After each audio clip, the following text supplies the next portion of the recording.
Mồm tôi thế, không đánh răng à? Có mà mày không đánh răng đấy. Mồm thì thôi, ngủ cứ há hốc mồm là ai mà ngửi được. Có mà chị. Có mà mày ấy. Chị. Mày ấy. Thôi.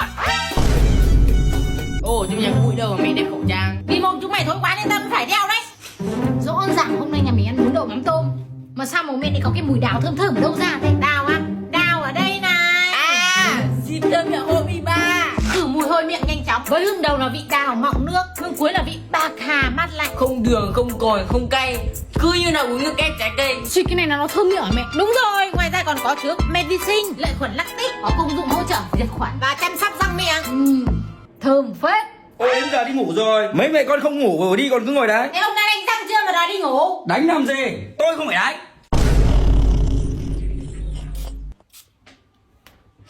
Thơm rồi đấy.